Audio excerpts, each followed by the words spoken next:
Jason Swain, touchdown.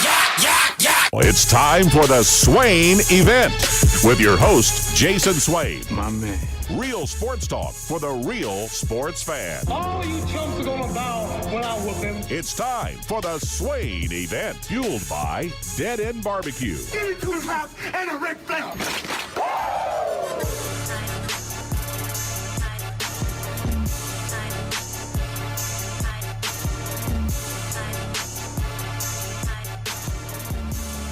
Swain Event, SwainEvent.com, fueled by Dead End Barbecue. Top 100 barbecue restaurants in America, including Knoxville to Omaha back to Knoxville. Ben McKee's of all 247. Live from Omaha, halfway.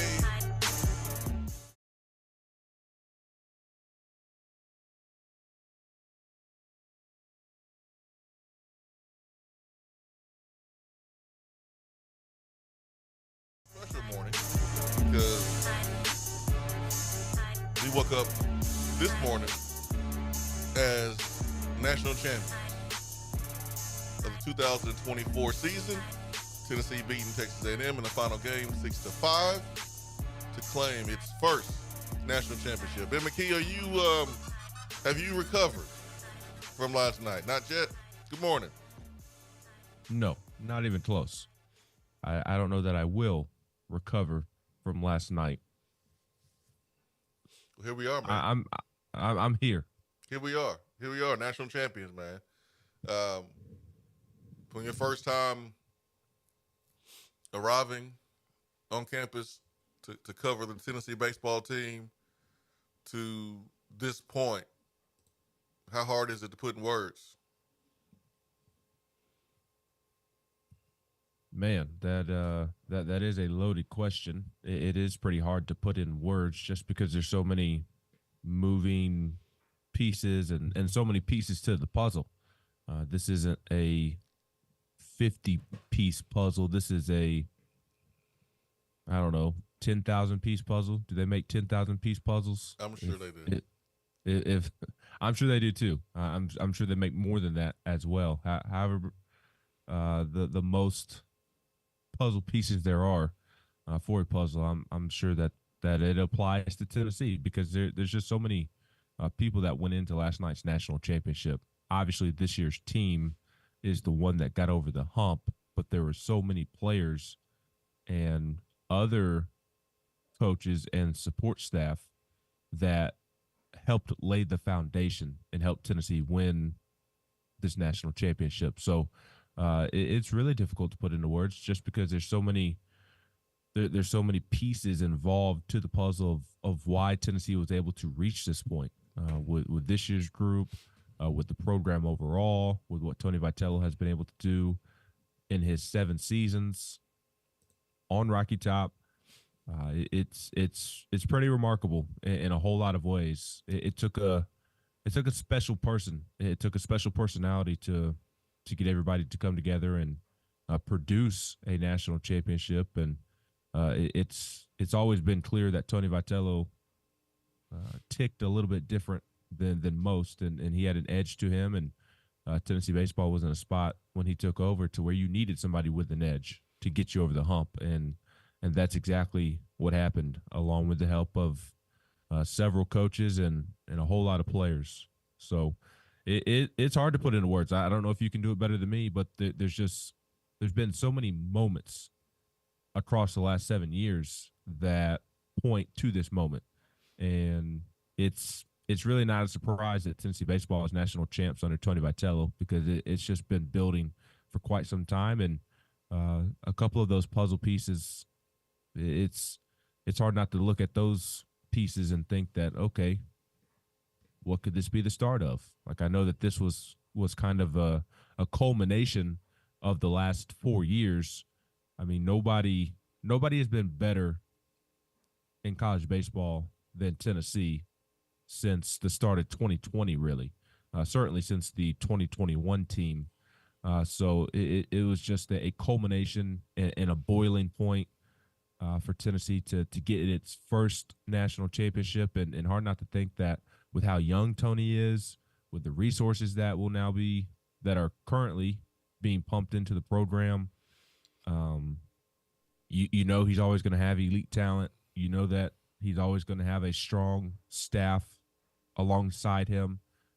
Hard not to think what could be next, and if this could be the first of a couple. I know that's a lot easier said than done, but it's almost like the levee broke or the seal broke last night, and as cliche and corny as it may sound, like he has unlimited potential of what he can do by the time it's all said and done as Tennessee's baseball coach, and hard not to feel like last night might be the start of that, even if there were a ton of building points up until last night. Here's Vol Network's John Wilkerson, who deserves this more than anybody. One of the best dudes walking the face of this earth. He is the best in the business, best in the country. You said you didn't know if you could find the words. Well, let's listen to John Wilkerson's words on Vol Network, the last out, last night's game. The pitch.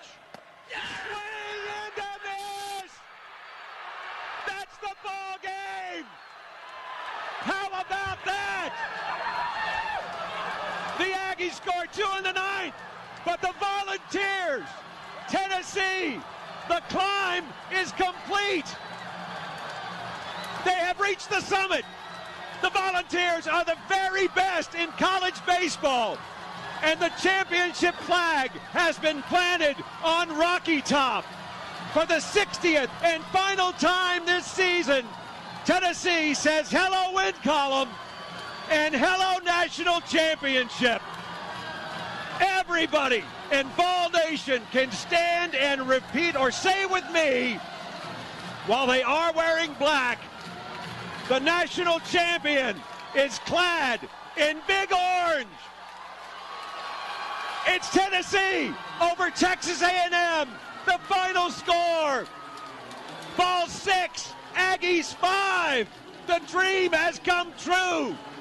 This is Tennessee baseball. Woo, woo. If you don't get chills, listen to that, then I don't know what's going on. But chills, man, chills. A lot of emotions in the last 12 hours. Last night,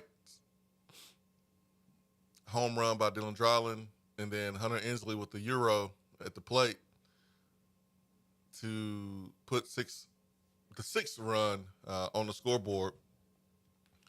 Feeling good, man. Feeling pretty confident about Tennessee winning a championship. Feeling great, actually. Knew that Texas A&M would make a run or try to. Didn't know they would get that close to their run. A lot of nerves, though, at the end, man. Oh, my gosh. I was talking to a couple friends throughout the game. Oh, my gosh. Will Heflin, talking to him during the game as well. And on Josh and Swain, Will suggested that the nerves get bad, you know, get you a little shot of Jack. Well, I had some Old Forge on hand, and I haven't really taken sips of much lately. But I saw Will's text, and I was like, you know what? Maybe that's what I need to do, because my nerves were shot, dude. I mean, absolutely shot there at the end. So took me a little swig. I was okay. Last out, it was so cool to see the university celebrate. The players, the coaches, the support staff, the fans. Man, that was a really, really cool moment, man. I'm glad that you were able to witness that in person. Yeah, it was really cool, and the celebration afterwards was even cooler. Just seeing the alumni, and for me, it was just, you know, obviously very, very, very happy for the current players, obviously, and the players who have played under Tony Vitello. But I was just most happy for John Wilkerson, first and foremost. First thing I did when I got back up to the press box was give him a big old hug because I'm just so over the moon happy for him. And then after John Wilkerson, just the former players. I talked to Chris Burke down on the field afterwards. He was telling me he had a host of teammates in the building watching, Luke Hochaver, Chase Headley, and so many others, and the group chats were popping. So I think back to the last team to make it to Omaha before Tony's teams, and then of course I think to the Connor Pavollonis and the Will Heflins and even the Jared Dickies and the guys who last night's national championship does not happen if not for them laying the foundation, as I've said a couple of times. And even Dave Serrano, I saw him down on the field after the game. He was very, very happy after Parker, his son, was a part of last night's national championship team. And of course, Dave has been terrific when it comes to Tennessee since he parted ways with the baseball program as head coach, that is. So just seeing a lot of different people, seeing the people that Tennessee baseball meant a lot to before it became cool to mean a lot to, I was happy for them. And then, of course, I wrote the story about Roger Tears last week after Father's Day and just getting to connect with a lot of the parents and just seeing how happy they are. Even, people on the team that you sit and you cover and you talk to all year long, the Kirby Cannells, the Chad Zerkers, who did not record a single out, did not produce a single run, but was just as important to winning a national championship as anybody.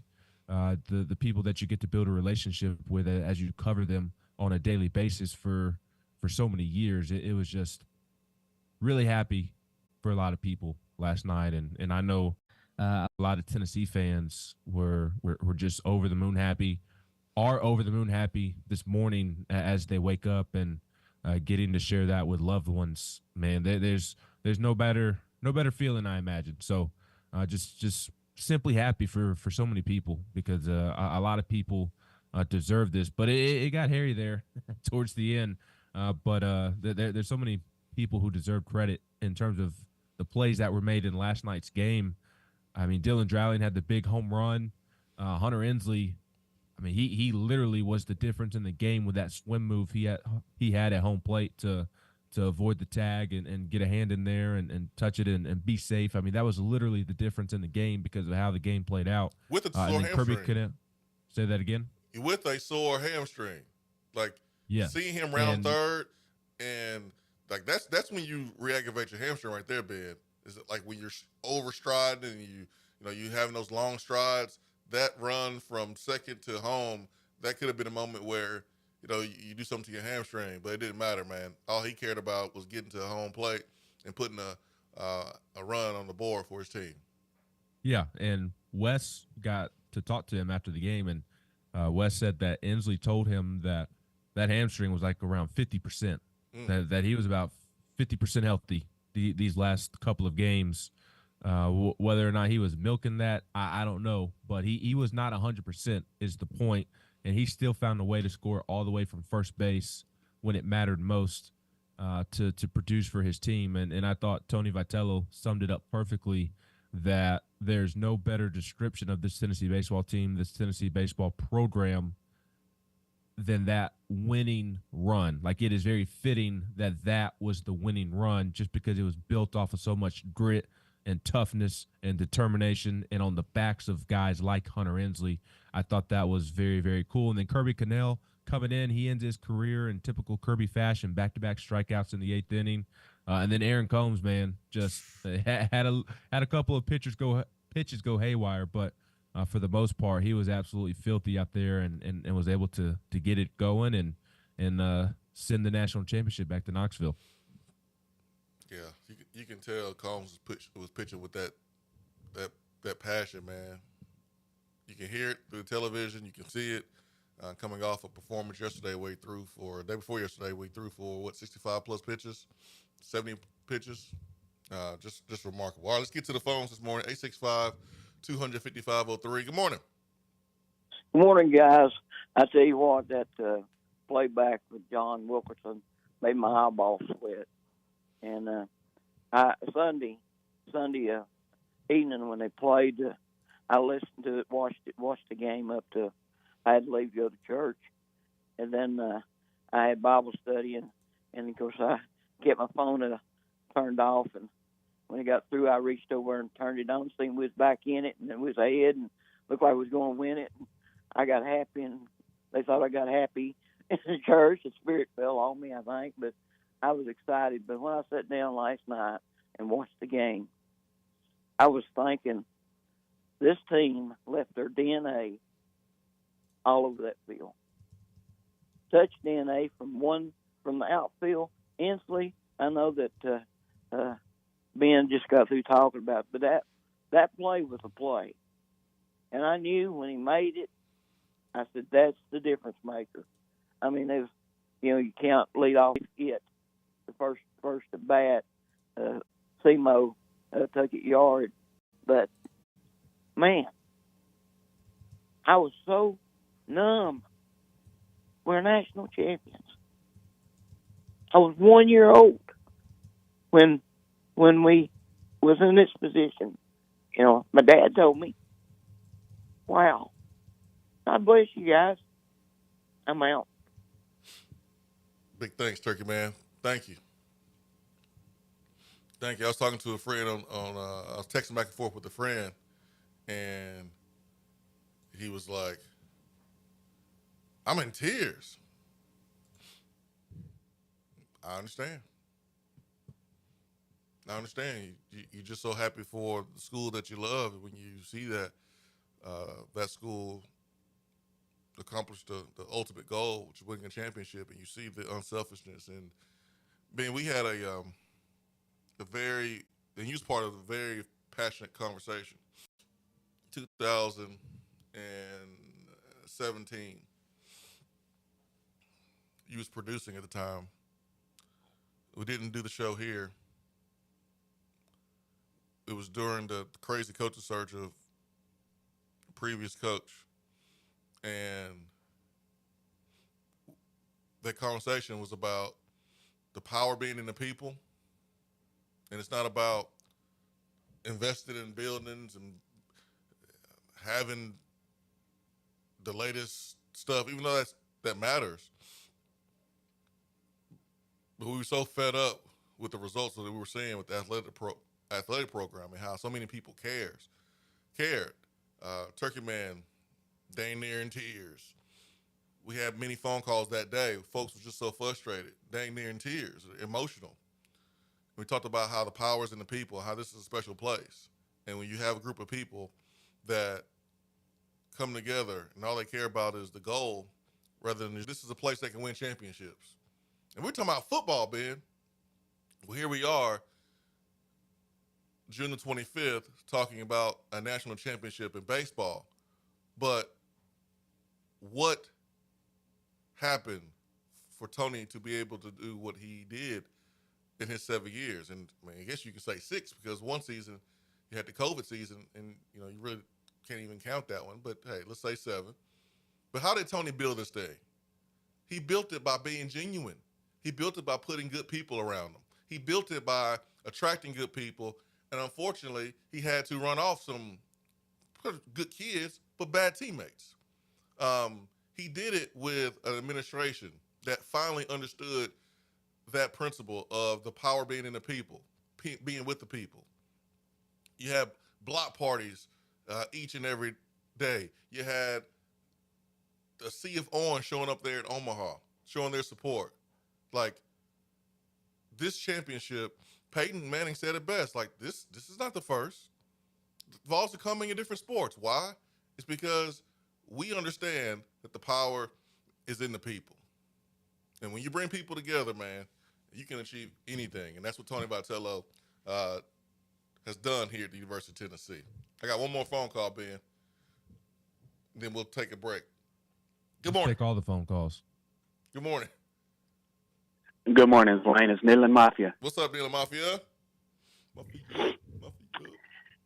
I always knew that one day I'd call you on an occasion like this. I just didn't know which sport it would be, how soon it would be, how long it might be. But I always knew there'd be one morning I'd wake up and, yep, another one, finally. And now that I'm calling you, I don't really know what to say. I mean, what can you say? That team won the SEC regular season title. They won the SEC tournament. They won regional. They won super regional. They faced several different elimination games. They never quit. And then they were World Series champions. They won 60 games. They may deservedly, in years to come, be mentioned among possibly the greatest teams of all time. And we sat here and we were witness. We were privileged. We were that lucky.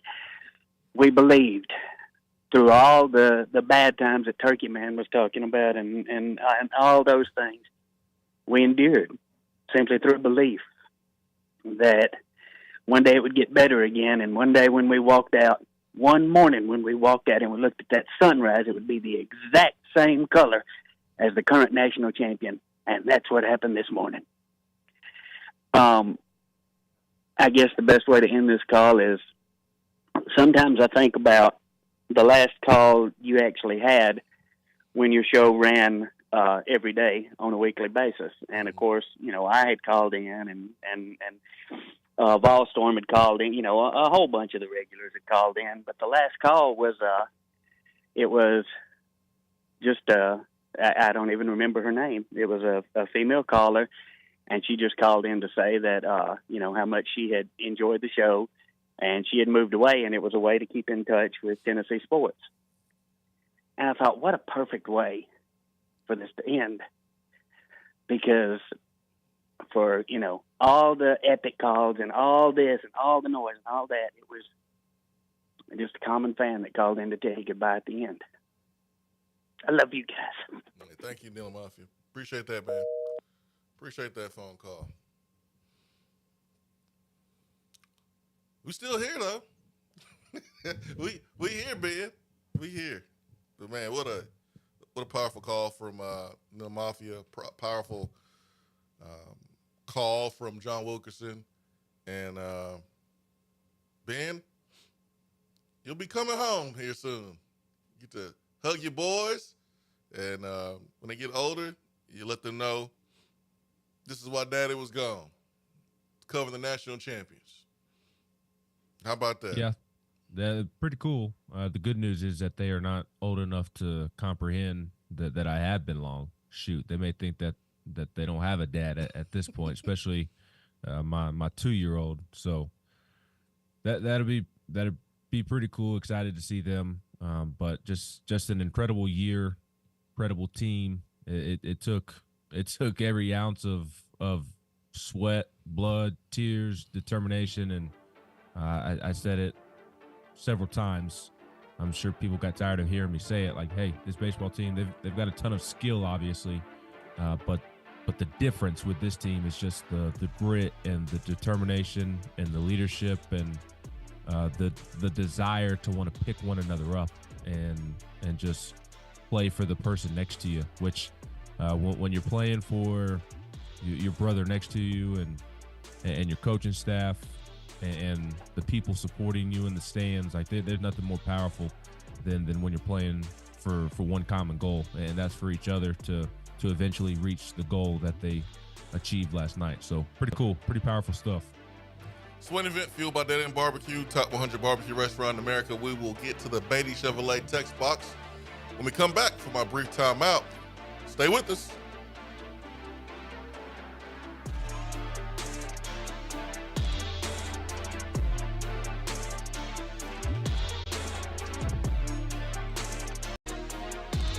You're listening to the Swain Event. And you know this, man. Here in Knoxville, we love it when a squirrel's in the checkerboards. But when there's a squirrel in our attic, that's all sides. When that happens, call Alpha Wildlife. They're Knoxville's veteran-owned and operated wildlife removal company. When unwanted critters put their feet up on your coffee table, call 865-224-6555. Let the Tennessee fans at Alpha Wildlife evict those unwanted tenants and set your home up with a winning defense to keep that wildlife where it belongs. That's Alpha Wildlife at 865-224-6555. They have locations in Nashville, Memphis, Chattanooga, and in parts of South Carolina. Check them out online at alphawildlife.com. Fellas, there's a lot of people talking about testosterone, but do your homework and go to a provider that you can trust. I recommend Low T Center. It's where I get my levels checked. At Low T Center, they make it quick and easy. You walk in, take a simple blood test, and you'll get your results back in about 25 minutes. If you've been feeling tired, grumpy, have noticed weight gain, loss of muscle mass, you may have low T levels. Go to lowtcenter.com to book your appointment online. That's lowtcenter.com. Low T Center, reinventing men's healthcare. 80 saves you money, like a new 24 Chevy Silverado 1500 Crew Cab. Save with 5.9% APR financing or pre-owned vehicles starting at $19,995. All makes and models at Beatty Chevrolet.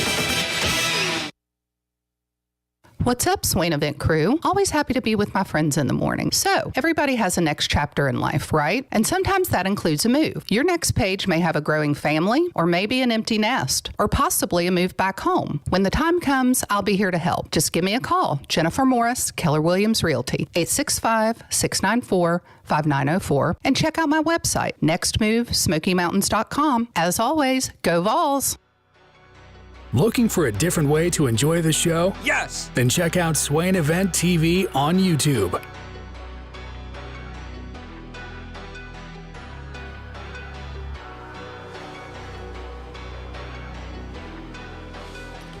Hello, win column. That is what the voice of the Tennessee Volunteer Baseball Program had to say in last night's game.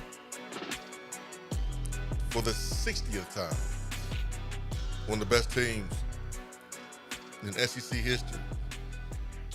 60 freaking wins, man. SEC regular season champion. Tournament champion. Now national champions. Woo! Wow, Ben. And I don't think you mentioned this, so sorry if I'm repeating something that you might have said. First number one national seed. First number one seed in the whole thing to win the national championships since 1999. Remember those conversations we were having about the jinxes? Dude. First thing I thought about last night, one of the first things I thought about last night was our conversations. And I think we spent, 2 different shows talking about the potential jinx of the number one national seed. So much for that jinx. So stupid. That's man. I mean, it's such an odd feeling in terms of trying to assess where this Tennessee baseball team ranks, because it never felt as dominant as the 2022 team, but the accomplishments would point to it being as dominant as the 2022 team. I mean, you won everything that you could have possibly won. What did Tennessee not win? They won the East. They won the regular season championship. Yeah. They won the SEC tournament. They won a Knoxville regional, a super regional.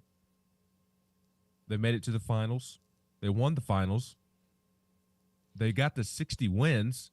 I believe I saw a stat from a buddy, but so I don't know if it's I haven't confirmed that it's true, but somebody told me that Tennessee is the first team since the 1989 Wichita State team to win 60 games in a season and win the national championship. I mean, 60 wins in a season, that is a remarkable number, and a number that you don't see very often. I mean, it is rare to get to 60 wins, and this team did it on the final day in game number 73. So the offense was dominant. The pitching staff was really good. Frank Anderson told me after the game on the field yesterday that that's not the way you're supposed to draw it up for a national championship winning team with the pitching and just having to figure out an opener for game one and electing to go with Stamos midway through the season, and then Xander Seacrest elevating his game the way that he did. You're without A.J. Russell. You had a couple of freshmen that didn't have the freshman season that you were hoping that they would have to be able to contribute. I mean, the fact that Tennessee was able to win a national championship with piecing it together on the mound like they did speaks to the determination of the guys who played key roles like Kirby and Combs and Beam and Xander and so many, Causey, Stamos, on and on and on. I don't want to leave anybody out. It's no coincidence that the common theme, Swain, I'm trying to pick my words carefully. It's not a coincidence that it was mentioned multiple times that with the pitching staff, what made them so great this year, even if what you saw on paper didn't lead to them being great. Like, you look at what they had on paper and you wouldn't think that they would have the season that they had, but it was like the determination and all that and whatnot, but just the willingness to take the ball at any point in time and just pitch for the sake of their teammates and the sake of the team. I mean, we live in a day and age where guys are making decisions based off of what their agent is telling them to do, and this was a group of pitchers on the mound who did not care what their agent or people outside of the program were telling them what they should do, what they should not do. They were willing to take the baseball on any day of the week, no matter how much they had already thrown that week, and leave it all out there on the line for each other. And to me, that is a really, really cool thing, because like Aaron Combs, he didn't have to come back and pitch last night. He could have been selfish and say, no, I've already taxed my arm this weekend. And I think people would be surprised to know how often that actually happens. But he was willing to stick with that theme of that pitching staff. Part of the reason that they were able to get it done in an unorthodox fashion is because of their willingness to take the baseball any day of the week and pitch on short rest, medium rest, long rest, whatever. They were willing to pitch at any point just for the sake of their teammates trying to pick them up.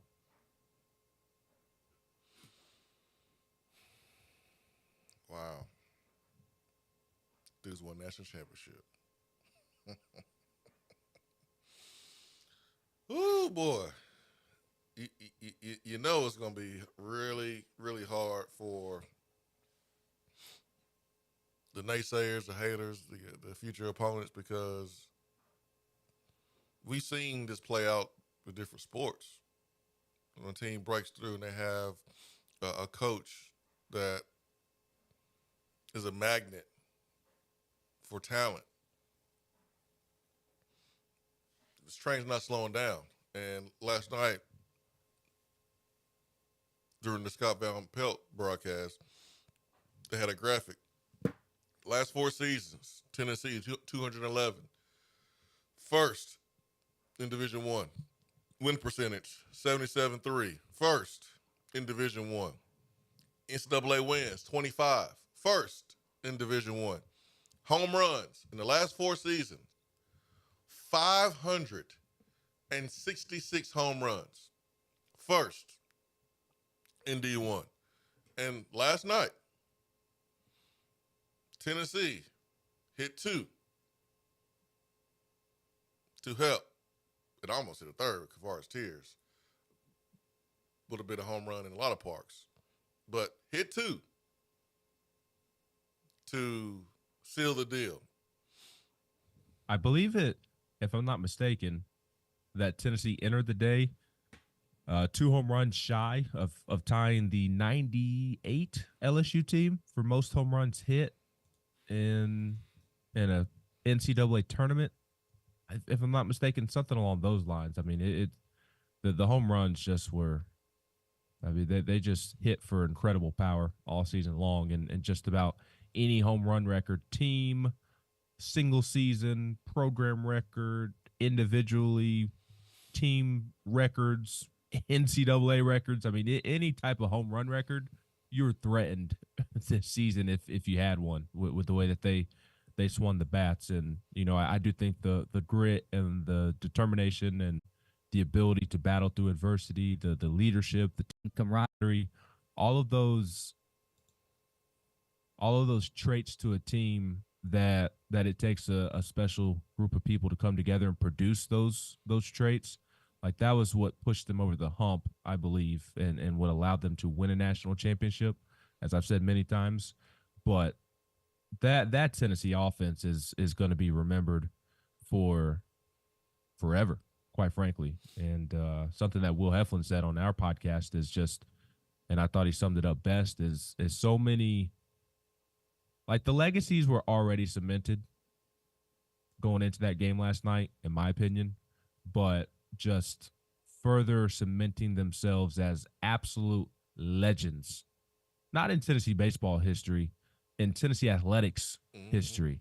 I mean, Dylan Dreiling, I know it feels weird because he's a 2-year guy and he's about to get drafted very highly. Don't feel weird. He made himself. It don't feel weird. Well, I mean, I say it in that sense because there's obviously a great fan connection with Blake Burke and Christian Moore and Xander Seacrest and Kirby Cannell. I get what you're saying, but think about football. Hendon Hooker was here just 2 years. Yeah, that's fair. Had one monster season, and he's a hero. And he didn't lead his team to a championship. He didn't have a great performance in a championship series like Dylan Dreiling, so I don't think it matters, man. That's fair. Yeah. He's just a quiet left fielder. I guess that's what I'm kind of thinking of in my mind. A quiet, young left fielder who, unfortunately for Tennessee fans, won't spend a ton of time on campus because he can just hit the baseball with the absolute best of them. But, I mean, he was the most valuable player for Tennessee, and we talked about this yesterday morning, I believe, or mentioned it at least. I mean, he was by far Tennessee's most valuable player in Omaha this past week and a half, and he was the best player in the field, the 8-team field in Omaha, and just was phenomenal all postseason long. I believe I want to say he hit around 500 in postseason play, which is just incredible, and first player ever to hit a home run in every game of the championship series. And not only, like, he wasn't hitting late home runs or anything. Like, they were 7th-inning home runs, 2-run homers, and the ones in Game 2 and Game 3 were the differences in the ball game. It allowed Tennessee to force a Game 3, and then he played a big role in adding insurance runs that proved absolutely pivotal with how the game got a little hairy there at the end. So Dylan Dreiling, just a legendary performance, and so many of those guys just will forever be remembered as legends, not just of Tennessee baseball, but with Tennessee athletics as a whole. Wow. National championship.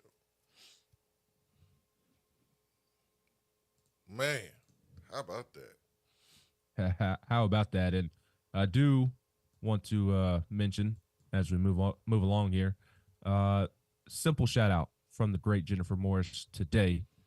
If you're not already in Knoxville, call Jennifer Morris when you are ready to decide to move to Knoxville, because simply put, as you can see, it's a great place to be. So please, for all of your real estate needs, reach out to Jennifer Morris of Keller Williams Realty.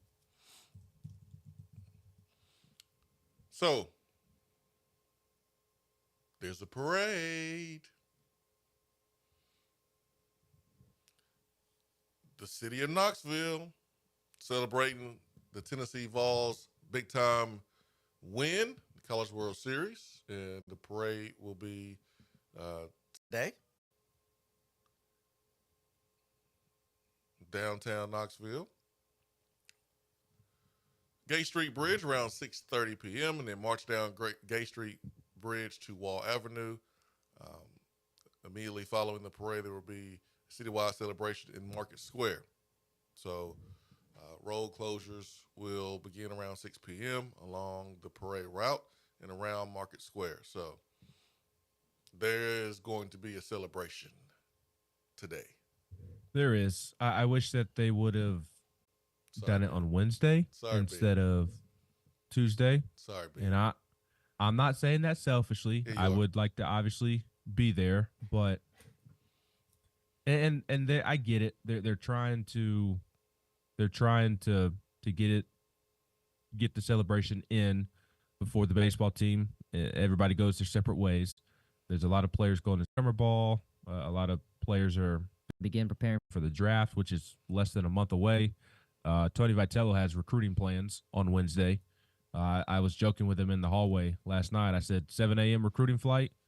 He said, no, I'm going to go recruit right now. He said, I've got some recruiting plans for tonight. And I think he was being somewhat serious. Don't know for sure. I do know that he tried to emulate the Hunter Inslee slide at the celebration at the team hotel, and that got a kick out of everybody that was in attendance for that. So I do know he was celebrating in typical Tony Vitello fashion over at the I believe it was at the hotel that they were staying at, which was right out behind the stadium, behind that big old Ferris wheel. So I do know he was celebrating. Could not tell if he was being serious about leaving the stadium and going and recruiting. Right now, he basically is. He's recruiting 24/7, even if he's not trying to. I mean, he recruited last night. Yes, he absolutely did. Literally, I mean, he called out. I forget exactly what he said, but he said something along the lines of like, if you're watching or playing or whatever he said, like, here you go. So he's always recruiting, but the staff was very eager to get back to Knoxville and attack the portal because obviously they're more than happy to accomplish what they accomplished, but I feel like they were on edge about not being able to attack the portal 1,000% in the way that they want to. So they're trying to get the parade in and the celebration in so that they can get out and recruit and before players go, everybody goes their separate way. But I just hate it for the families that are here in Omaha, of the players and friends of the players and fans who were able to make it to Omaha, that they're not going to be able to get back and see that celebration in time. Maybe some are able to, but I know it's a real difficult process to get out of Omaha the day after the final game in Omaha. So wish that they would have been able to do it on Wednesday. But it'll be really cool, though, for everybody who was unable to make it to Omaha. That's a really cool way for them to welcome the team back, essentially. And I just hope all the members of the Tennessee baseball program are able to make it on that plane that is supposed to depart from Omaha around noon today, I believe. Good point, Ben. That's a good point. But got to do what you got to do.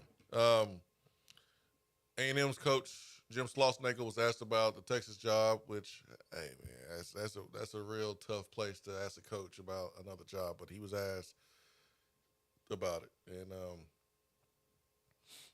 I don't think he appreciated it at all.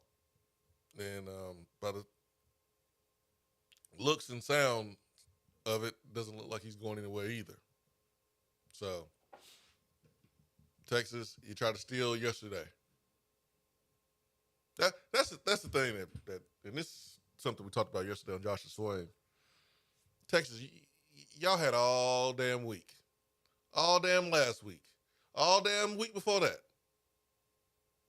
to announce the firing of your coach and officially have the job open. But no, you wanted to do it on the national championship day, where Texas A&M and Tennessee is playing for a national championship, because you thought that your job was just that important, that big, that people will stop, the world will stop to talk about your job. And people did talk about it.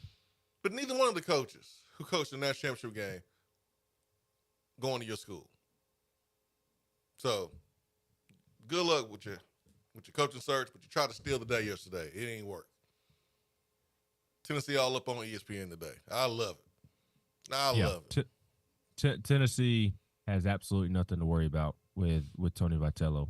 Absolutely nothing. I know there's been some reports about Texas being interested in Tony, as they should be. But, I mean, I've said it for weeks. I believe that Tony and his people have done their due diligence on Texas. I don't think that they want anything to do with that pressure cooker. And that's on top of, obviously, everything he has going on here at Tennessee. And his coaching staff is about to be taken care of in a big way. That includes the assistants, obviously, and Tony Vitello. I think after last night is able to rework a couple of things as well that will make him quite possibly the highest paid college baseball coach in the country, which as of today he is more than deserving of that. So Tony Vitello, I would be absolutely stunned if he left. I would be as surprised as I've ever been in my entire life if he decided to leave. And I shouldn't even word it like that because I just it's not happening. Yeah, it don't even make any sense. I know we gotta touch on it, but why would a national championship coach leave? Like, who does that? People ain't doing that anymore. Like, Johnny Majors did it, but, like, he ain't about to go to Missouri. Like, Randy Boyd, by the way, voted by the board of trustees to extend his contract through the year 2030. So, this thing ain't stopping. And Tony Vitello mentioned being Italian and being loyal. Look what this program has provided him. And look what he's done for our program. Not just the athletic program, but our university. Taking care of Tony. Tony's about to get taken care of. This community has wrapped their arms around Tony. Tony has done the same thing. Y'all ain't going to get him. It ain't happening. No. And I'm curious as to your thoughts going forward in terms of, I don't know that I'm necessarily asking for your expectations going forward. That seems like a different conversation for a different day, but just your thoughts on this. It's weird to say because the last several years, like we talked about earlier, has been really special. We hear, Ben. Since 2019, I mean, it has been an incredible run of Tennessee baseball, and it felt like last night was a culmination of all of those years coming together to create one big special moment. But it's also hard to deny that last night didn't feel like the first of what could be many. And I say that with recognition that it is hard to do, as Tennessee baseball fans have learned. It's hard to get over the hump and win you a national championship. But think about it. Tony Vitello is young by head coaching standards. Even when Josh Elander eventually moves on one day and takes a head coaching job, and Frank Anderson eventually retires, you know that Tony Vitello is still going to surround himself with great people and have a great staff around him. So that's not going to change even as you deal with attrition. And you have all the resources. I won't say that you have all the resources that you need now, but you have plenty. Like there's money being pumped into the stadium. Your assistant coaches are being taken care of. Like you have the resources needed. That the baseball program, it is receiving investments. But look at the recruiting. Like, you think the last couple of classes have been special? Like, it's been like the depth of the class has been really good. So please don't take what I'm about to say the wrong way. But like, you see the Blake Burks and the Christian Moores, like those guys at the top of each recruiting class. The next couple of recruiting classes, like the entire class is full of Blake Burks and Christian Moores as prospects. We'll see what happens when they get to campus, but how could you doubt Tennessee's player development system right now with the way that it develops players? But the entire recruiting classes are just littered with Blake Burks and Christian Moore and just elite prospects that you will have to worry about the draft a little more now than you have in the past, even though you've had to deal with it here and there. I think it's going to be a recurring theme every single season, off season, every draft of really sweating it out. But I believe like the next 4 recruiting classes, Swain, Tennessee's ranked inside the top 3 in recruiting rankings. So you think that they already have a lot of talent. Now there's even more talent on the way than what they have been working with without the resources to get the talent. So hard not to think that this is the beginning to something special, even more special than it already has been under Tony Vitello. And again, last thing I'll say, I know I'm a little long-winded here, but I recognize the difficulty of last night's moment. How many Arkansas fans do want to rip their internet out of their homes this morning and not get on the internet for the next several months until football season starts? Because what? What? You need to stop. You know they don't have internet. Fair enough. That's a good point. That is a good point.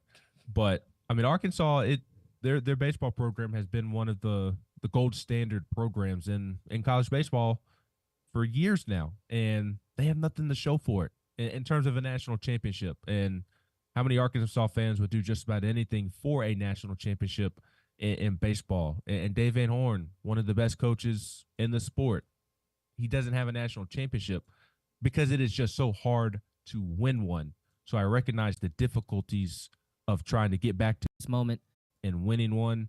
But with everything I said, put it all together in a pot, hard not to think that Tony Vitello doesn't get him another one at some point. Absolutely. And I'll take it a step further.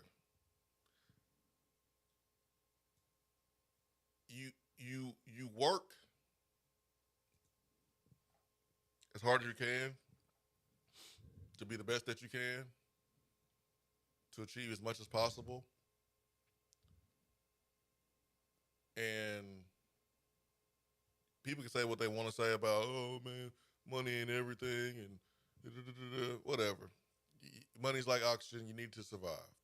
And you're working today for that money. So, but think about the folks who are like really wealthy now or rich in the pursuit to attain that status. There was adversity. There was a different set of problems on your journey to reach that status. But when you reach that status, that doesn't mean like the problems are gone. That just means it's a different set of problems now. You ever heard the phrase, more money, more problems? When you broke, you think everything will be fixed if you had money, if you had a lot of it.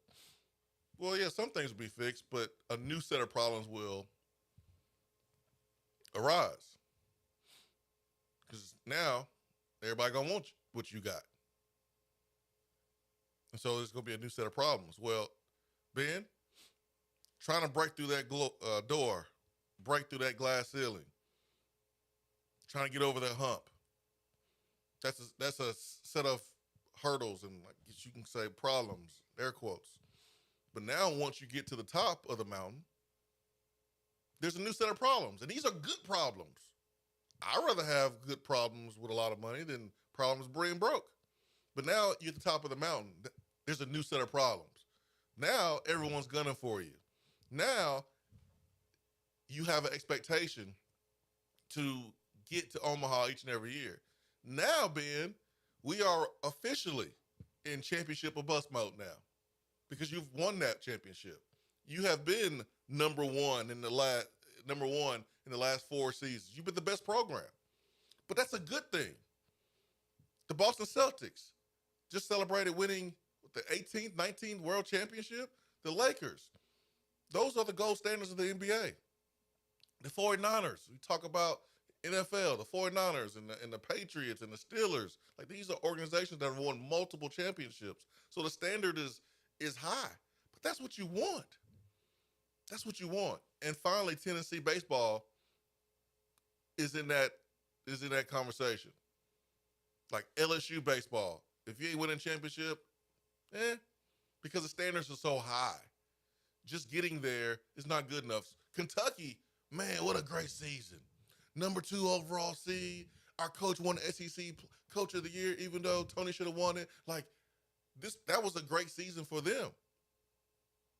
But moving forward, for us, doing what Kentucky did this past season, that's not going to be good enough because we've won that championship. The bar has now officially been raised even higher. And I love where we are. And that's not to set the bar in a place where you're always criticizing, you're always being negative. It's just what it is. When you achieve success, that's now the new standard. That's the new standard. And that's a testament to the coaching staff, the administration, our great players, the players before that helped lay the foundation. Like, that's where we are right now. And you can't deny it. You can't run from it. You embrace it. And I love it. I love where we are. Yeah, that's a loud statement, championship or bust, but hard to disagree with where you. You are now. Yeah, moving forward. Yeah, absolutely. You have the resources in place. I think that you should always remember how far this program has come in terms of overreacting, but it is fair that because of the resources are in place, because you've gotten over the hump, expectations change as the program changes. And this program in 2024 going into 2025 season, it's much different than when Tony Vitello took it over in 2018. So that is a loud, powerful couple of words to string together, but hard to disagree with you there. Yeah, man, that's what we all strive to be. Like, we strive, like, even as parents, dude. Like, all right, we complain about, oh man, that person didn't have to work as hard as that person to have what they had. But ain't you trying to do the same thing for your kid? Ain't you trying to make it easier for your kid? Ain't that why you work? I hope so. Yeah, like, ain't that why you work as hard as you work? So your kid can have it easier than you? Hell yeah. Hell yeah. Standards change. Expectations change. And you cool with that. And one thing that really successful parents have to deal with when their kids have privilege is they got to handle being able to let that kid know, like, yo, you got it a whole lot better than a lot of folks. You was born on second base. You was born on third base. Yeah, you had to, you skipped the line, but you still got to work to maintain it. Well, that's just another set of issues when you have success. And that's okay. Like, embrace it, man. Embrace it. That doesn't mean, again, that if Tennessee gets to the College World Series and doesn't win championship, we're over here saying, oh, man, what a terrible season. We sucked. Oh, we choked. No, it ain't like that. It's just we are now Alabama football, Georgia football, UConn basketball. I know they won multiple championships, but when you win that championship and you look at the last 4 years where you've been the best team from a winning percentage standpoint, you look at Tony and the facilities are only going to get better. Recruits, they ain't going anywhere. Support, not going anywhere. Tony Vitello is only going to improve as a coach. Like, he has grown so much as a coach. He's only going to continue to grow. He's only going to continue to get better. So what do you think is going to happen? We're going to keep competing for these championships. Yeah. I have a question for you. We need to get to the text box because there are several great messages on there, but I have a quick question for you. Yes, sir. Did you know that Caden Kent is the son of Jeff Kent? Man, I got tired of looking at Jeff Kent during the game. Stop showing him not do nothing. He ain't even moving. Is he even breathing? He just sitting there. No emotion, no nothing. Stop showing him. Now, to be fair, I'm sure Texas A&M fans are saying the same thing about Peyton, Heupel, Rick, and old Morgan hanging out in the suite last night. I'm just glad no chairs were thrown on the field from that suite. That's true. Yeah, but they showed Kent the 3 games in the series more than they showed our group. My goodness. For sure. And Rick and Josh, because they were recruiting this weekend, big official visit weekend for Tennessee football. Rick and his staff have been on the road recruiting the AAU circuit, the travel, the summer ball circuit. So they were unable to make it in until yesterday, but pretty cool that they still dropped everything that they were doing and made sure to get up here and support Tony. And the post-game reaction was really cool. I'm sure everybody's seen the video of really cool hug between Rick and Tony, and then Josh Heupel picking Tony up in a big bear hug. That was a pretty cool moment, and it was cool to see Tony embrace with guys like that, and embrace with Peyton Manning, Chris Burke, on and on and on. That was pretty cool to see it all strung together in that fashion. I still cannot believe that he just ran into the crowd like he did and jumped the tarp and just full on. He did it before. What's that? I said he's done it before. Lindsey Nelson. He's just a maniac. Yeah. That is the the best way to describe Tony Vitello. He is a maniac. In a lot of people outside of Knoxville think he's just the world's worst person. He's a good dude that cares about his people and wears his heart on his sleeve, and is just as fiery of a competitor as you are going to meet. And sometimes that fiery competitor is a little too much. He does a little too much, but I know for a fact that after the Drew Gilbert, Frank Anderson incident against Notre Dame 2 years ago, he made a conscious effort that offseason to tone it down a bit.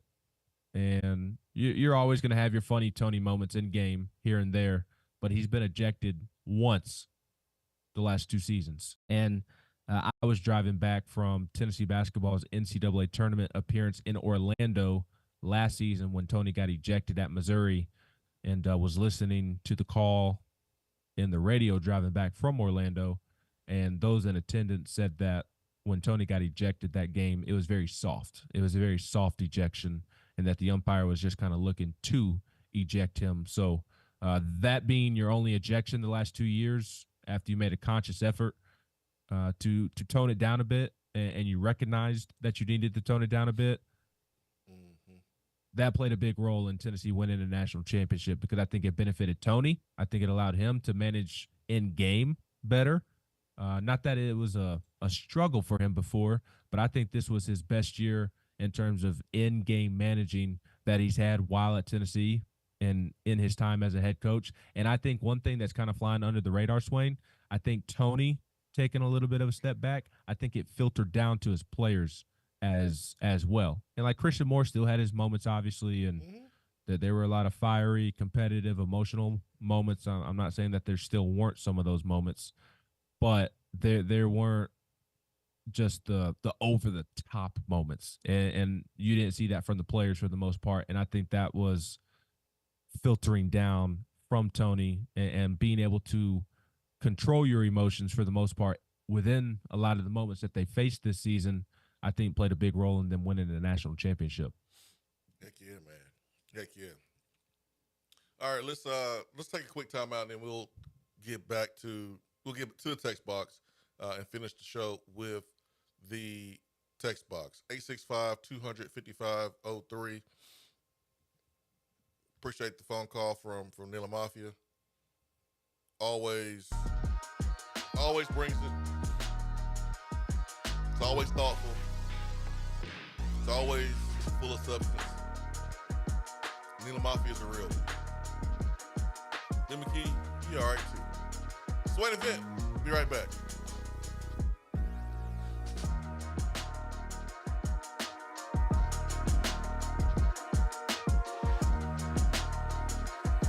You're listening to the Swain Event. You don't say. Fueled by Dead End Barbecue. Fellas, there's a lot of people talking about testosterone, but do your homework and go to a provider that you can trust. I recommend Low T Center. It's where I get my levels checked. At Low T Center, they make it quick and easy. You walk in, take a simple blood test, and you'll get your results back in about 25 minutes. If you've been feeling tired, grumpy, have noticed weight gain, loss of muscle mass, you may have low T levels. Go to lowtcenter.com to book your appointment online. That's lowtcenter.com. Low T Center, reinventing men's healthcare. When you are craving some quality barbecue, there's only one place to go. Dead End Barbecue. Dead End Barbecue has been featured on ESPN's Taste of the Town, the first barbecue restaurant on the SEC Network, CBS Sports, Headline News Tailgate Show, Amazon Prime's The Restaurant Comeback, Food Paradise, and named one of the top 100 barbecue restaurants in America. The search is over. Dead End Barbecue is located on 3621 Sutherland Avenue right here in Knoxville. You can even have it delivered right to your door through Chow Now. Visit their website at deadendbbq.com. Dead End Barbecue. The search is over. Hey, Vol Nation. This is Charlie Pratt, financial representative with Modern Woodman and MWA Financial Services. Modern Woodman has been touching lives and securing futures for 140 years. Being born and raised here in East Tennessee, I'm honored to help East Tennesseans in all phases of life with retirement planning, investments, and life insurance. A big win on Saturday starts with preparation early in the week. A secure financial future starts with planning today. Contact my office today at 865-919-6468 to review your financial plan and make sure you are on track for success. As always, go Vols. Registered representative and investment advisor, representative offering securities and advisory services through NWA Financial Services, Inc., a wholly owned subsidiary of Modern Woodman of America, member of FINCRA, SIPC. Good morning, Swain Event fam. America's College Sports Town has everything you could want in a lifestyle. You want a cottage home in town or a downtown condo, or maybe you're looking for a home with a pool or a lake property. Well, whatever you want, the Knoxville area has it, and I'm ready to assist when it's time to find what you're looking for. So give me a call, Jennifer Morris, 865-694-5904, or email me at jennifermorris865@gmail.com, and check out my website at nextmovesmokymountains.com. Go Vols! 80 saves you money, like a new 24 Chevy Silverado 1500 Crew Cab. Save with 5.9% APR financing or pre-owned vehicles starting at $19,995. All makes and models at Beatty Chevrolet. Just because you can't call in doesn't mean that you have to sit on the sideline. Impact the show with a text box. It's part of the free Swain Event app.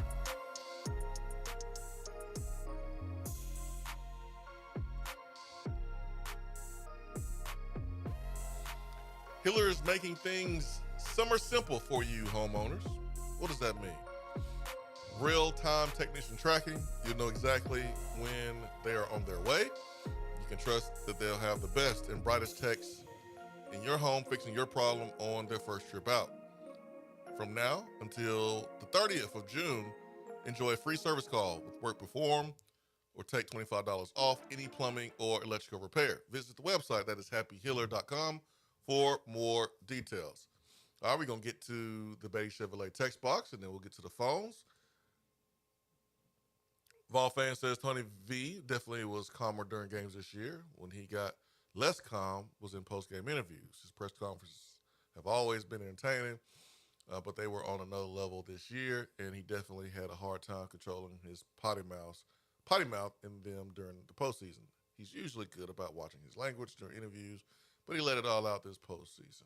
Got to love him. Gulf Coast Vol says, I appreciate you guys. I'm an avid listener on the podcast. Had to tune in live for a few minutes today to hear you celebrate our national champion Vols. Neil Mafia says,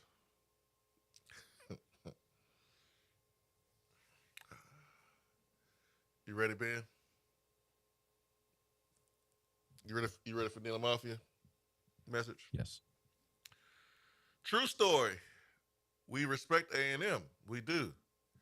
Yet Vandy still manages to be dog blank. This seems odd, but it is true. For Neil Mafia. His daily rip of another university. Yo. I would pay good money to have been a fly on the wall at Tim Corbin's home last night. Paid real good money. to be able to read Tim Corbin's text messages last night, to be a fly on the wall of his home. Arkansas fans, oof, man, they were pour one out for an Arkansas fan today. It was a rough night for them last night. I think what internet there was in the state of Arkansas no longer exists. I don't think that they want to be on social media anytime soon after that one. I did see a thread. I don't know if I sent it to you or not, but I did see a thread from, I think, the Twitter account Diamond Vols, and it was talking about how Tony Vitello would win a championship before Dave Van Horn, and Arkansas fans were like basically laughing at him. He or she, whoever runs the account. A lot of Arkansas fans in the mentions basically citing delusion. Well, look who has the last laugh. Arkansas has been better at baseball longer, but no championship to show for it. And he came from your program. Don't think we worry about Arkansas fans saying much. But again, that's what makes it fun. College sports, SEC sports, it makes it fun with all the banter that goes back and forth. Chip Payne with more shade towards another university. I would hate to be an FSU fan this morning. 0-24 at the College World Series. Couldn't be us. C-Mac says congratulations to McKee and all of his work he has done over the years covering the baseball team. Ben went from wearing a backpack in the club to witnessing the program's first natty in Omaha. Ben, A1 since day one. McKee, you deserve this. Your love and support for the game of baseball, your dedication to this team is felt in your work. Keep being great. Go Vols. Thank you, C-Mac. That was really kind of you to say. It means more than you know, and I greatly appreciate it. And can't lie, during a post-game last night, one of the coaches on staff, when they saw me, they called me day one, and that felt pretty good. That felt pretty good. So I appreciate you saying that, C-Mac. Yeah, man. You know, C-Mac is like a solar eclipse, man. He shows up every once in a while, but when he comes, you know it. You know it. So thank you, C-Mac, for that. What's that? Solar eclipse. I remember a couple of years ago, we was on the golf course. It was like 2017, 18, something like that. And then we had one a couple weeks ago, but, you know, the clouds kind of ruined it. So that's C-Mac, man. You know, he ain't here all the time. He just here every once in a while. Swain, what was – walk us through your household last night as the final out was being recorded. Surely your oldest was – She was watching it by herself, and I was watching it by myself. So yeah, I missed the first part of the show, actually. I mean, first part of the game, actually. So she was watching it in her room when I came home, and so I had to go back and watch a little bit of the first part of it. So I was in my space, she was in her space, and man, I was sweating bullets at the end. And when we sealed the deal, I was like, whew, woosah. I can who go to bed was now. Who a trio of questions for you. Who was your favorite player on this year's team? What was your favorite play, favorite moment in the game last night? And what has been your favorite reaction that you've seen? Like since Tennessee won the national championship, what's been your favorite clip or whatever that you've seen? Wow. All right, favorite player. All right, Turkey Man. 3 or 4 questions at once. I don't know if I can remember all the questions, but I'll tried it, we'll go to the phone lines because the lights are lighting up over here. Favorite moment was when they gave Tony Vitello the Gatorade bath. That was pretty cool. That was cool. Play of the game. Dude. It might be that Hunter Inslee sprint from first base with the Euro in the slide. That was the best. Well, and the underrated part of that moment was how he immediately slung his helmet to the backstop. Yeah, that was great. And then Jackson Appel, who, are we sure he old enough to play in college baseball? He looked real young. Tries to go and tag him. I thought that was probably my favorite play. It's easy to say Dylan Dryland's home run, but like Hunter Inslee, 50% hamstring, full strides, sprinting from first base, the game on the line to go win. I mean, that run proved to be very, very important and crucial when Texas A&M made their run in the 9th and in the 8th. What was the first question? Your favorite player. You know, I got Christian Moore energy. You do, for sure. I got, overly emotional. I got in between the lines. Yeah, in between the lines. I got Christian Moore energy. I do. So what you're saying is you talk to Josh Ward and myself like Christian Moore talks to opposing pitchers? No. I talk to the opposition the way Christian Moore talks to the opposition. I can think of somebody you work with that you talk to like that on a daily basis. That's not true. That is not true. Nobody, because Swain is the nicest human alive. No, I'm not the nicest. I could be a butthole on purpose. But it's always fair. All right, let's get to the phones. Good morning. Good morning, family. It's DZ in Milwaukee. What's up, DZ? Man, I called in to holler at my boys, especially Mr. Day One. C-Mac stole a little bit of my glory because I really wanted to call in and really thank Ben. I mean, you too, Swain, for sure. But Ben, all of the baseball coverage this year and, obviously years leading up to this have been fantastic. I'm sure the whole Swain Event family is really appreciative of all the hard work you've been putting in. And just wanted to give you your flowers this morning. I know that been a long 2 weeks for you, so I'm not sure what time you get home tonight, but hopefully you get to, hug on those babies and the wifey and get to celebrate a little bit more yourself. Yeah, I appreciate you saying that. I get in at like midnight tonight, so unfortunately, I won't get to see the little ones. I get to see my 3-month-old. He'll be up. Yeah, he'll be up. He'll definitely be up. But I won't get to see my oldest until the morning. Looking forward to taking him to school in the morning.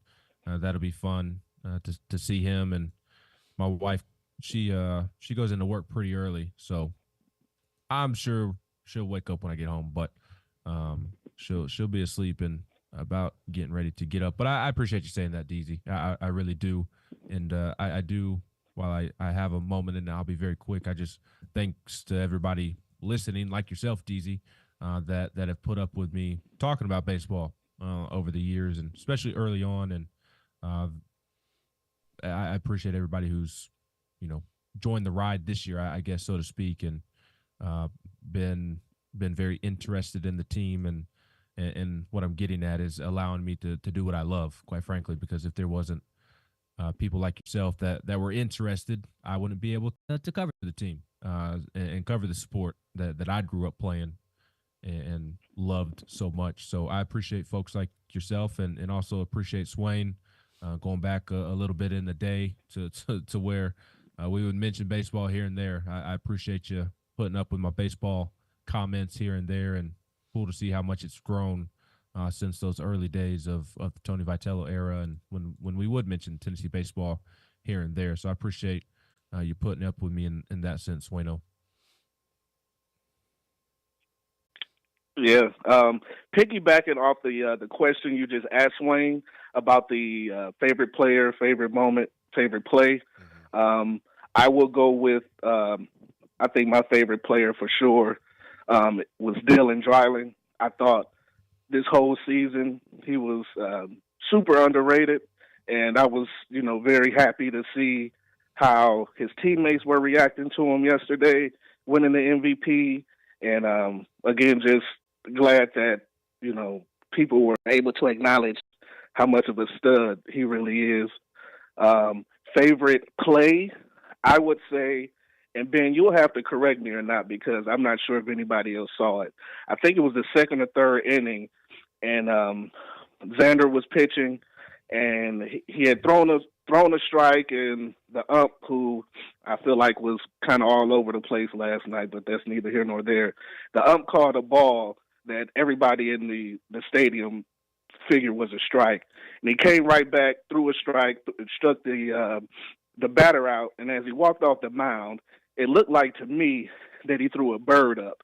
Now, from what I can see, he actually threw it towards the dugout when, to me, it was clear that was intended for the ump, but he was smart enough not to shoot it in his direction. Am I off there, Ben, or did you not see that? Or? He did not do that, Ben. You don't have to answer that.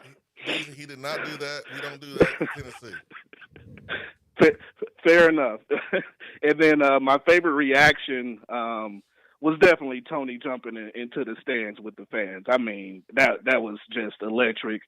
We know how much Tony means to this fan base, and it's clear that Tony knows how much he means to us. So I thought that was awesome. One other honorable mention, I saw a Kentucky fan on Twitter, and it's very insensitive, but I can't lie, I did chuckle a bit.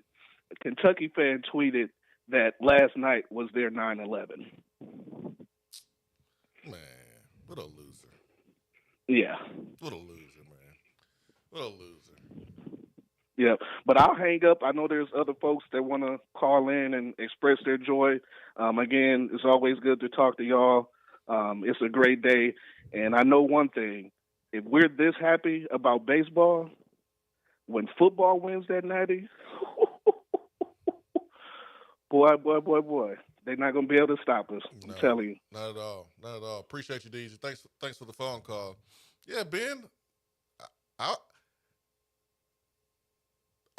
wanted to learn about the game of baseball. We used to, talk about it because you play football all your life, basketball. It was about learning something new that made me a little uncomfortable. And man, I've been loving it, man. I shared this, I think, here, but I watched every College World Series game, every, whether Tennessee's playing or not. I don't do that in bowl season. I don't do that in basketball. Like, I was watching every college baseball World Series game. It was awesome, man. And shout out to the Olympic trials, diving trials, because I was there Sunday. That's right, Ben. Fix your eyebrows. I was there checking out Delaney Snell do her thing. Qualify for, Ben, I was at the Allen Jones Aquatic Center over there on campus Sunday with my family, watching the divers do their thing, yeah, you didn't know that, huh? You didn't think I would do something like that, but I was there. That's right. And yeah, I didn't know how to swim. For y'all want to know. We know how to swim over here. All right, man. Let me get back to the phones. I'm glad that you know how to swim, and just I will quickly say that the cool thing about the early baseball talk here and there was, for me, the cooler aspect was just you being a friend, and you just you saw that I was passionate about it or enjoyed talking about it, and you were because you are a great friend and a great mentor and role model. Like, you were cool with me talking about it.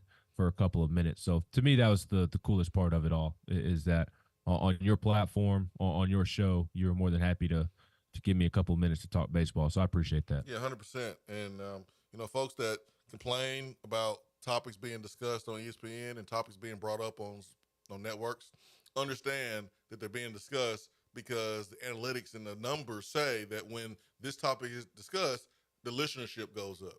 So they're in the business of talking about things that people want to hear about. It may not be what you want to hear about or what you want to be talked about, but that's why they continue to talk about the damn Lakers and the Cowboys and this and that. And Tim Tebow was, driven in the ground because that's what most people wanted to talk about. I understand what most people want to talk about, but baseball deserved the conversation then and even more so now. So glad that we were able to today celebrating a national championship. All right, let's get back to the phones. Good morning. Hello? Good morning. Yo. What's up, Jamel? What you do, my dude? What's going on, man? Let's go. Man, McKee, you bald head everywhere. You can't be naive now. You can't be naive now, dude. You can't be naive and act like people don't know who you are now. People giving everybody else their flowers. People giving everybody else their flowers when they don't know it's you. You the dude. You've been him since day one, just keeping up with the baseball stuff, bro. I don't care. I know Basilio been doing his thing. He's super popular. All these people, they super popular. But the people that know that you've been the dude that's done kept it up, been the one that's done carried that torch. And, man, I just wish I could have seen your face and your expression when we won. I was looking for just, like, anything that just show your excitement because, man, like, you've been the dude that kept us posted on this baseball stuff. I'm a baseball guy. You know what I'm saying? I've reached out to you about baseball stuff. Been coaching baseball for a long time. So, man, dude, this is awesome, y'all. Like I told y'all, I needed one before I started pushing daisies, and man, whew, that was just awesome last night, man. You coach baseball? My three, huh? Yeah, So I've been coaching baseball for Ben. You know me, you talk. So I've been coaching baseball since my son was about 5. He's 7, but he's 16 now. So you Tony Blacktello? I posted that one time on my thing. I posted my name. I called myself Black Tony Vitello. No, Blacktello. Blacktello. I think that's what got me banned. So I got a whole new Twitter now because you got banned for that. Let me show I got a whole new Twitter now. I changed my name to Black Tony Vitello, and I went back on there, and I had my thing was, I don't know. I was like, man, what happened? So I had to make a whole new Twitter. Y'all got I refriended y'all. That's the only thing I can come up with, bro. I swear, that's the only thing I can come up with, bro. I swear, bro, on everything I love, bro. It was last season. I changed my name, and I had stayed off Twitter for a while, and I went back, and my page was like changed, and I was like, man, what happened? And like it was like your page has been. I was like, man, I ain't get on no Twitter rant with nobody, man. They know they can't like ban me because my name myself Black Tony Vitello. That's crazy. I swear, bro. Let me stop, man. Let me let you finish your point, man. I interrupted you. Okay. You took it to another level. Go ahead. I swear, bro, for real. Anyway, so my favorite player, of course, is Simo. You know what I'm saying? Like I just got that Simo energy. But the stash, man, like his whole little wind up with the knee bend and the pitches. All these pitches got their different stances and stuff, but his is just unique with the little squat and then the pitch. And then he got the J's on with the mustache on him. Ugh. So, and then my favorite play from last night. I think it's really gonna go unnoticed, but it was actually it made a difference as much as the Hunter Inslee play. The ball was hit towards right, hit off first base's glove, and then who was in right then? I don't know who it was. He scooped it up and threw it to first base, and Burt got back and tagged it back. They would have scored a run if we didn't get that out. You know what play I'm talking about, Ben? Yeah, you're talking about Kavaris throwing it back in?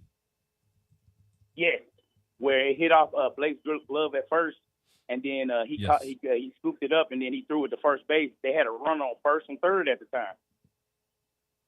That was a huge play, because they would have scored a run there if we didn't get that out. Or, you know what I'm saying? It was 2 outs, I think. I don't know what inning it was in. But that play was a game-defining play to me. And then the celebration is the Gatorade bath. But I don't know if anybody caught it. Like, right after he got the Gatorade bath, he had a D-Generation next celebration. It was real subtle and real quick. Oh, we saw it. We don't miss stuff like that. Yeah, we saw it. Mm-hmm. I noticed it right away. I was like, Tony a big ass kid, man. I love it. That is the perfect way. Hey, y'all know I'm a big Tony kid Vitello. too, dog. Yeah. Y'all know I'm a big kid too, boy. That was my favorite part right there, man. So, man, Ball Nation, man, I hope y'all enjoying this as much as I am, man. Jumping around. I'm down here in Florida. We took our vacation this week, man. I'm jumping around in the hotel room, man. See me and my boys. I got to share with my sons, man. You know, this is awesome, man. It's just, I can't even really fathom. But Ben, you him, dog. And better quit acting naive. Like, people don't be listening to your podcast. Somebody, oh yeah, maybe Texas A&M players ain't listening, but you're the number one dude to listen to. Of course you can get us. Let's go. And, bulletin board material from you. You crazy. Hey, Tramel. Yep. On your drive to Florida and back. Don't do it. Don't do it, bro. Don't do it, bro. Don't do it. Don't. I did not drive. If he wasn't going to, I was going to, Tramel. Get you back for calling me a bald-headed scallywagon. How you gonna give me my flowers and then also call me a bald-headed scallywag all in the same phone conversation? Bald-head scallywag. Ain't got no hair in the back. Boys. Jailed up, That's weaved what up. Your hair's messed up. That's what homies do, right? Ain't that what we do? Y'all, I knew y'all did it. That's right. I Just got make sure you turn the shot. headlights Listen, on your way back to Tennessee. Bro, listen, I turned the show on the other day and just driving up to the school, and I'm getting shots thrown at me. Like, man, I'm like, my son looked at me. He's like, that's crazy. I'm like, bro, we just turned the show on. Timing, man. Timing. All right, Shamel. Enjoy your vacation, man. Hey, man, I love y'all, man. All Y'all right, take it easy, love. man. Much love. Oh, man. I need that laugh. Appreciate you. Christian Moore made the play that Tramel is referencing. Yeah. Sorry, everything's kind of a blur right now. Yeah, we was up here agreeing with him. Yeah. Yeah. We know what you're talking about. No, that wasn't right. It was Christian Moore. Oh, man. Day one. That's your new nickname. Hey, I'm here for it. No, but to what Tramel said quickly, the cool thing to me is, like, yeah, it was. There weren't a lot of people covering the team. Really, nobody covering the team when Tony first got to Knoxville. But to me, like, the cool thing is just seeing how much coverage the players and coaches get now, because they deserve it, quite frankly. There's a lot of awesome stories that need to be told. There's so much awesome content from Tennessee baseball that needs to be covered. And to me, like, I've been, part of the benefit to doing my job, or one of my favorite things to doing my job, especially with basketball as well. And in baseball, it's a little more intimate than it is with football. Football access is a little more guarded, where it's not with basketball and baseball. So it's a little bit easier to develop relationships and friendships, quite frankly, with some of the coaches. I mean, Jared Dickey, Connor Pavoloni, they're texting me, through every out in the ninth inning last night. Like, I've developed friendships. Like, I think I can say this now, like Xander and Kirby friends. I mean, I'm not talking to them on a daily basis because I still have a job to do, and I don't want to cross that line in an appropriate fashion. But, like, I will always be in touch with those guys. So for me, I just think it's cool how many people are now covering the team, because to me, I look at it as there's a million awesome stories to tell, and the fans deserve all the Tennessee baseball content they can get, and the more Tennessee baseball content they can get, the better. And I'm glad that there's a lot of people to tell so many awesome people's story associated with the program now. All right, let's hit the Beatty Chevrolet text box.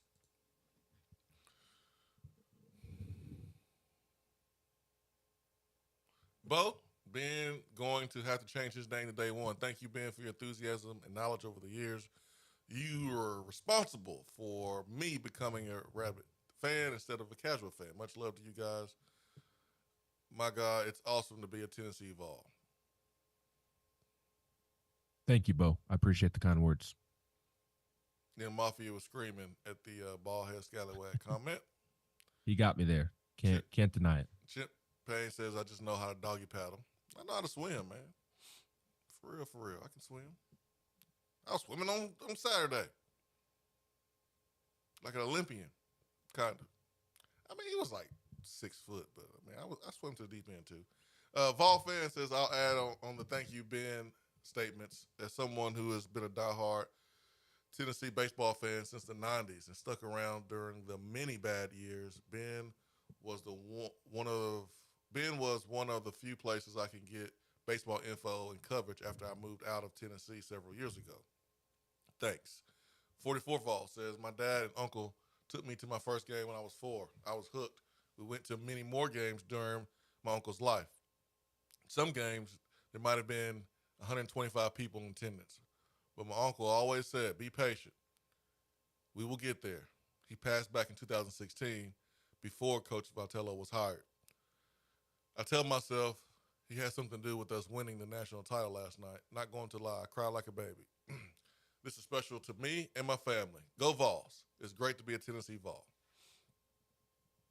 That hits different, don't it? It hits different. And, Trammell was curious about my thoughts when Tennessee won. I thought about my granddaddy. That's what I thought about. Mm-hmm. I get it.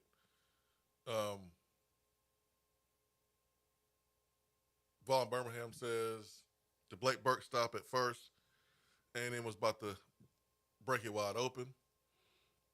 Rodney Nostell says, gentlemen after driving through 7 states, the championship made every mile worth it, and my pops all smiles.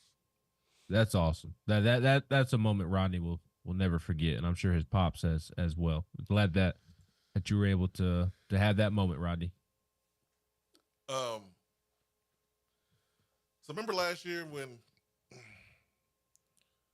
we played LSU and just couldn't get over the hump against LSU, and T-Bob and Matt Moscona down there had their fun. Well, we didn't beat LSU, but we won the championship. So this morning I text Matt Moscona at 8:28 and just said, hi, Matthew. And he just texted back and said, hi, Jason. You know where the conversation was going, man. We in the club now. They wouldn't give us the time of day because had a little Cracker Jack box stadium and we was winning, but we couldn't win the big one. Now we won the big one and we won't have a Cracker Box stadium. So LSU, move over. We sitting down. Did I tell the Cal Stark story from game 2 after he hit his home run? Is this a Cal Stark story or a Ben McKee story? What kind of story are we talking about here? The Cal Stark story, not the Ben McKee story. Oh, okay, I thought it was the same. Go ahead. I can't remember if I mentioned this Monday morning when we did our special Championship Monday edition of the show. Cal Stark's home run in game 2 before, and he was 0 for 16 at this point.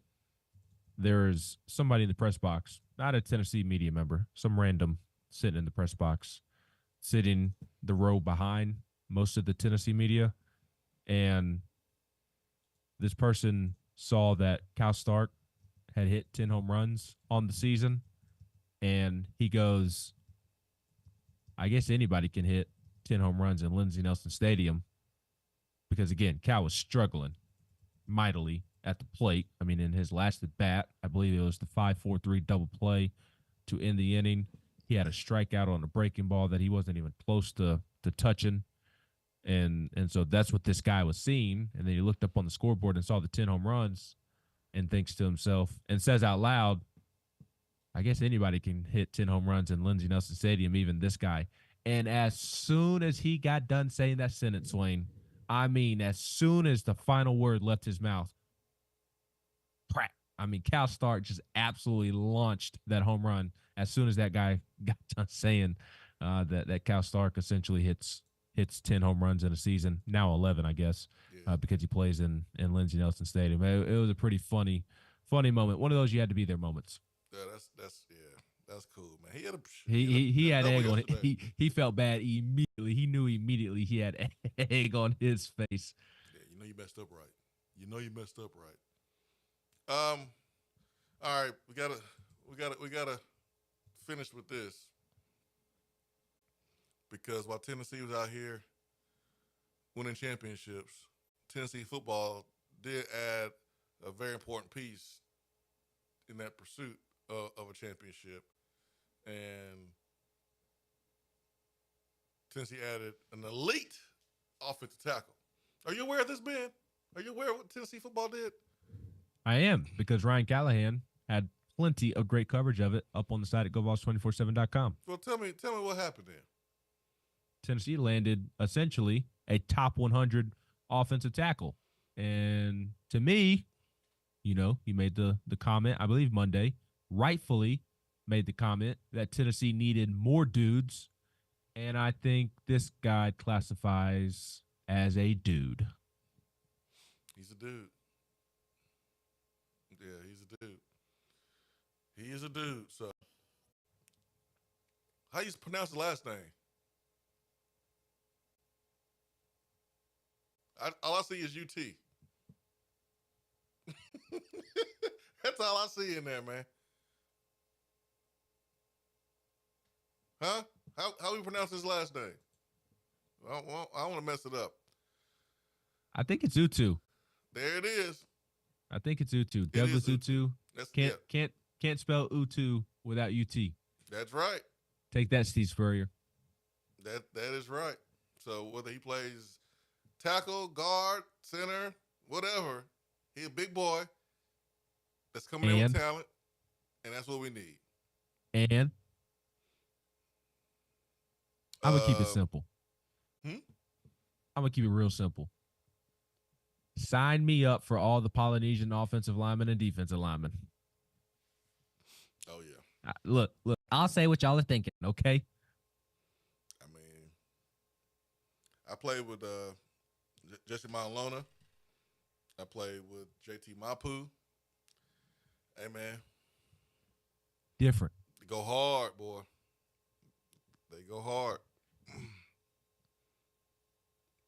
They go hard. So, I don't care what you look like, what you believe in, as long as you're a good person and you're good and you're going to rep that Power T, give you all for Tennessee. I don't care. Let's get it. So, there you go, Nelson and Jackson. There's your recruiting coverage for the day. A huge get for Tennessee.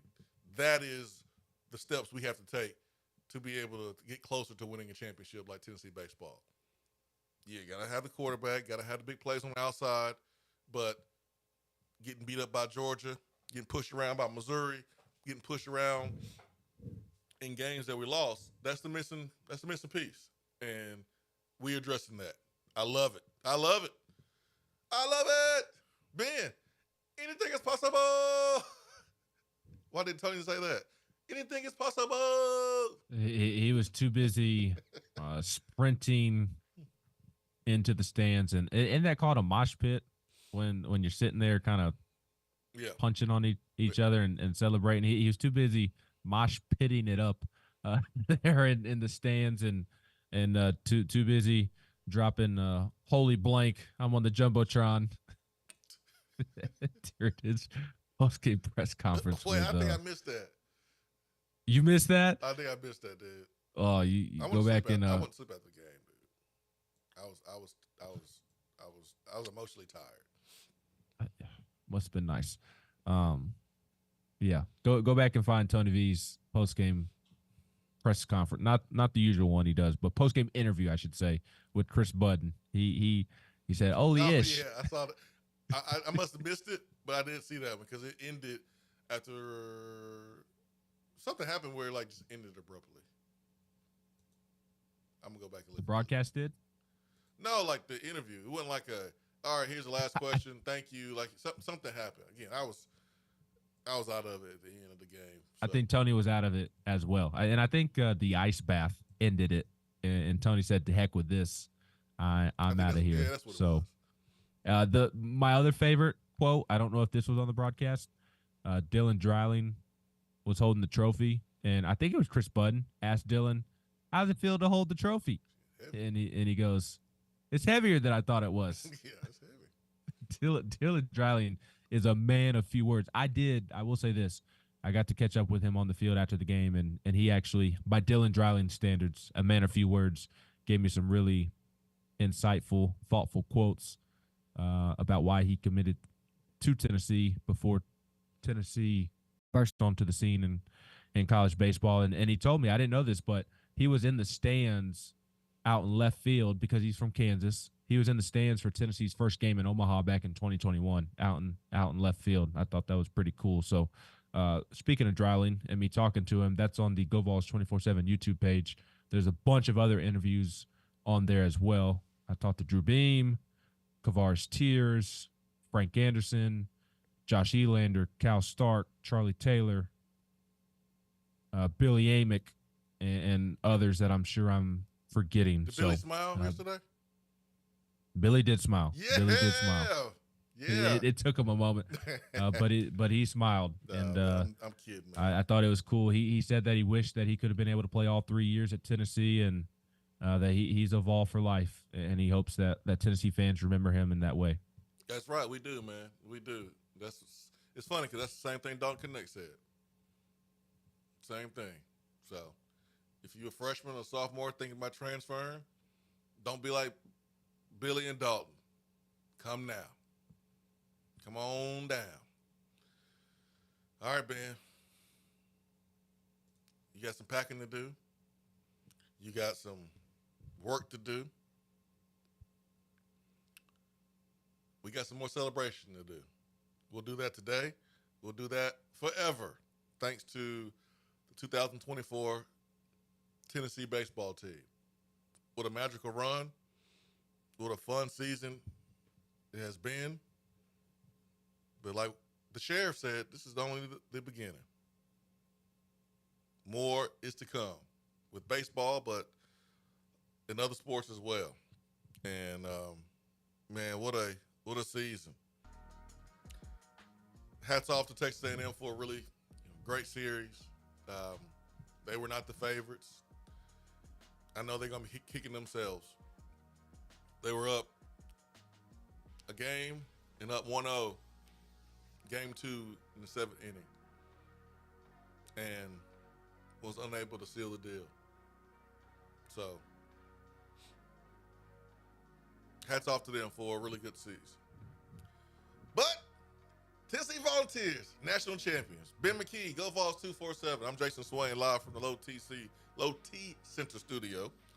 Ben McKee, we'll see you in Knoxville here in a couple hours. Absolutely. Looking forward to it. Thanks, Swain, for all you do in a lot of ways, especially for me, giving me this platform. So appreciate you and hope you enjoy the rest of your day and talk to you first thing Thursday morning. Will do, my friend. Will do. Peace and much love. We are out.